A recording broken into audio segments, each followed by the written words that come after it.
guys, welcome back to another video. So for today's video, hindi kong inaayos yung garden na to. Pero ngayon lang ako mag-vlog sa pag-ayos na. And this is my first episode na ipapakita ko yung garden. Hindi pa siya tapos kasi ang daming kalat. Ayan na siya. Nakikita nyo, napakadaming kalat. Nakikita nyo yung box na yan. Ayan, mag-unboxing tayo. Nag-plant haul ako and the first time na ipapakita ko ngayon. Bumibili ako ng plants, hindi ko siya binavlog kasi natatamad talaga akong mag-vlog. Pero for now, uumpisahan kong i-vlog yung mga plants na nabibili ko. Medyo naging addict kaming magkakapatid sa mga plants lately. Actually, nag-start siya basta nung nagsimula ang pandemic. Naging mahilig ang bawat isa sa amin sa pagiging plantita. And very happy naman ako kasi very supportive si hobby tungkol sa mga pagiging plant lover ko. So, bubuksan natin ito. Sorry, meron akong rainwater and sagging na basa ko kasi effective daw siya no organic na pampataba sa halaman. So, I'm trying. Ayan. So, papakita natin kung ano ito. And, I'm going to open or unbox this plant after naming maglinis. Bata pa lang ako, gusto ko talaga ng malaking space na yard. Kasi, siguro naman ako or influence na rin ng nanay ko sa pag-aalaga ng plants. Kasi noon, tumira kami sa probinsya, syempre sa probinsya, malawak ang place para pagtaniman. And ang mami ko, mahilig siya. Plantita talaga siya ever since. Mahilig siya sa plants, mga flowering plants, indoor plants. And maganda yung garden namin. Maraming nakaka-appreciate sa garden namin, no? Grabe, oh. Magkikilay kaya ako para maganda. Nipis ang kilay ko, yun. So, yun. So, siguro I think naman ako yun sa nanay ko. Kasi, sa bahay, gusto ko talaga ng may green, may plant siya. Although, hindi ko pa na-expert ang pag-aalaga. Pero ngayong nag-pandemic, ayun, dun ko na na-discover yung pag-aalaga ng plants. I don't know kung may green thumb ako. So, let's start sa pag-aayos ng mga kalat.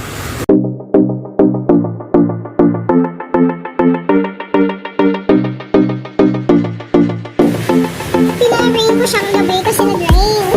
Pero I thought na naipasok ko na lahat ng mga kalateya ko. Na-burn siya. Na-burn yung marangkap. So sad.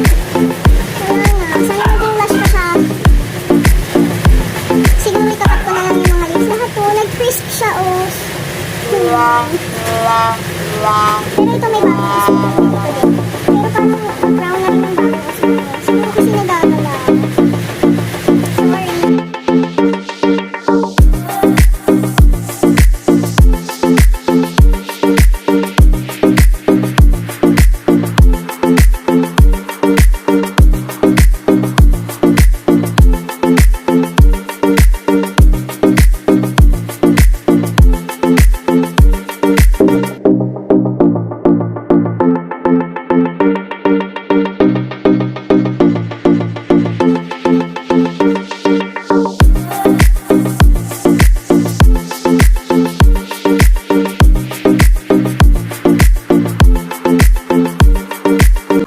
So, ayan guys. Natapos na kaming maglinis. And, hindi pa totally tapos. May mga clutter pa. But, we will figure out how we're going to arrange yung mga plants. Papakita sa inyo. Ito. I bought it from online selling. This is my third time na nakabili sa kanila. Maayos silang mag-pack. The name of the garden is Robinel Garden. Sa Ilocos Sur siya. Yung mga sisters ko, doon din sila kumukuha kapag type nila yung mga plants doon. And then this one, Malaki siya. Tada! And then we will see. Super excited ako kung ano to. So, I'm not going to disclose muna sa unboxing ko ng first ever unboxing na vlog ko. Others kasi hindi ko na siya vlog. So, ngayon ko naisip na why not i-vlog ko din siya. Sorry guys, medyo madilim na kasi naabutan kami ng gabi. And nasira yung ring light. Nasira ng anak ko na upuan niya. So, madilim siya. So, pagpasensyahan niya. So, unbox na natin yung super ingat niyang mag-pack kasi yung unang pag-pack niya may plants na nasira. So, hindi naman siya may iwasan. Affordable naman siya for me compared sa mga iba na nag-live sale.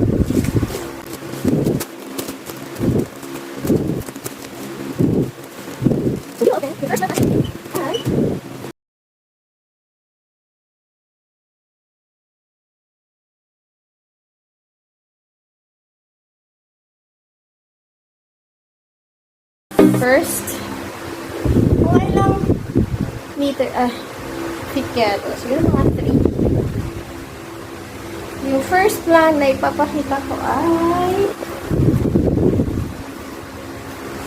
tada! This is Syngonium albo. Ayan. Kaya super excited ako. Ganda ng variegation niya, oh. Yung bago, wala pa siyang variegation. Walang nakikitang variegation niya. Meron. Yellow pa siya. And then, may green sa middle. Ayan. Very healthy naman siya. And very intact yung halaman. Hindi ko muna to i-repot. Dito muna siya. Okay naman sa akin itong pot. Okay, this is our first plant. Syngonium albo. Next plant natin.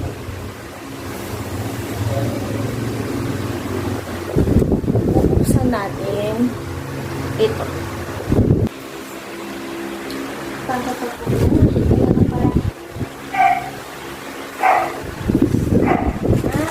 This is, let me show you closer.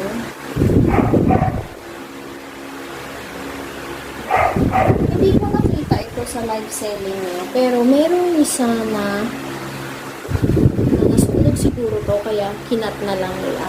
This is variegated elephant ear. Ayan, no, meron siyang 1, 2, 3, 4, 5. 5 leaves. Isang sira na. Okay lang yan. Tapos, ayan yung variegation ng elephant ear. Ang ganda, diba? Super. So, yan yung second plant natin. Yung third plant, ay, merong free si Kuya. This is Moonshine. Syngonium Moonshine. Oh, may free ako. Yan. Dadagdag ko siya dyan sa wall garden ko. Tada! Thank you, Kuya. Shout out sa'yo. Ang next, siguro ito muna ang mabukid ko, no? Malaki na siya. Nag-i-smile yung asawa ko kasi sabi ko, kailangan niyang dagdagan yung pera ko. Kasi medyo may kamahalan siya. And dinagdagan naman niya. Pag sinabi kong happy wife, happy life, yung kamatulog na yan.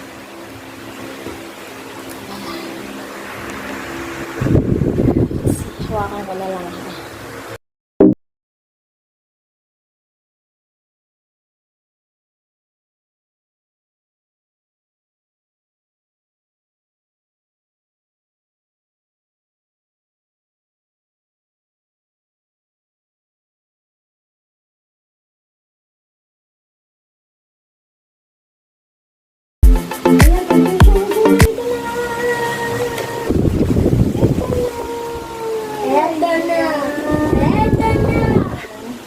Ang laki-laki ng mga leaves niya.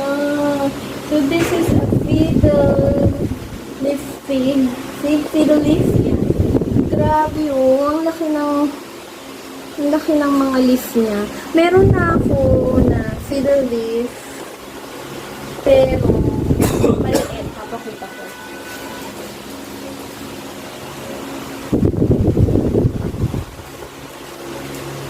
Ito siya, oh. Maliit lang siya. Ko alam, juvenile siguro to. Ayan, juvenile.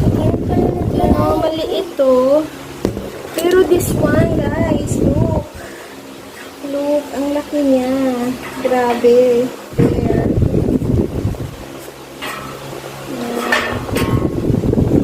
Ang laki niya talaga, guys, oh. Ang ka na nagla-live?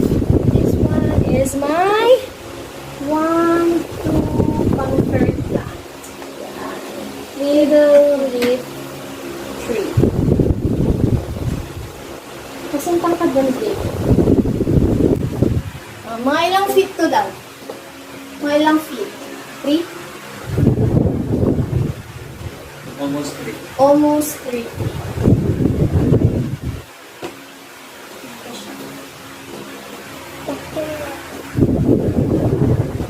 Tapos, the next plant is this.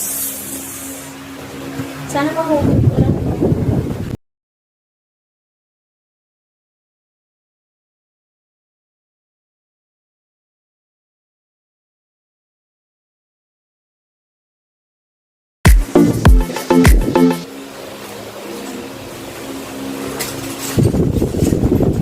I will show you closer. This is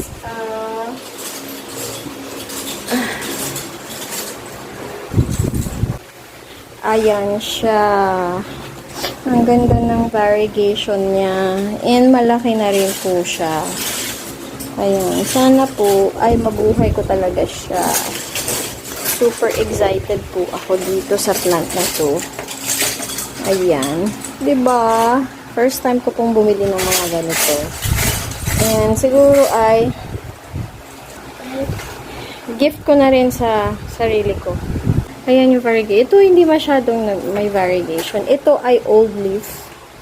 And ito, mga old leaf niya na. At saka ito pa. Ayan.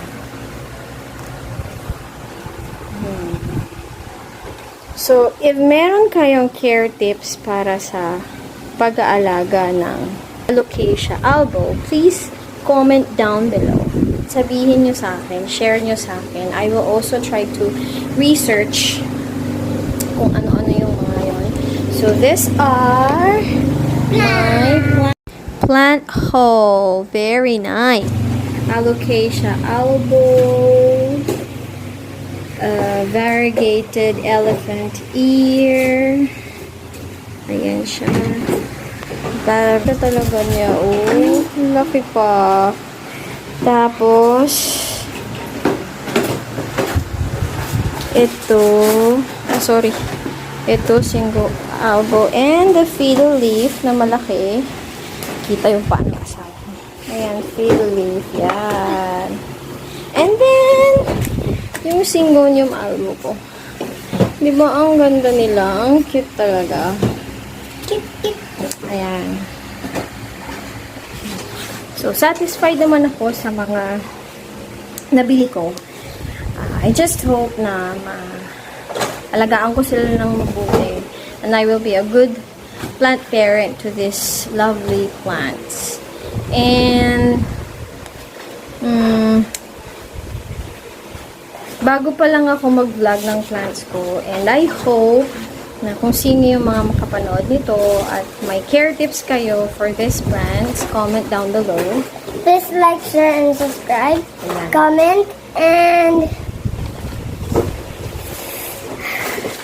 See you on our next video. That's all for our plant haul today. bye! Everyone. Bye! See you. Please like, share, and subscribe. See you. Comment. Bye!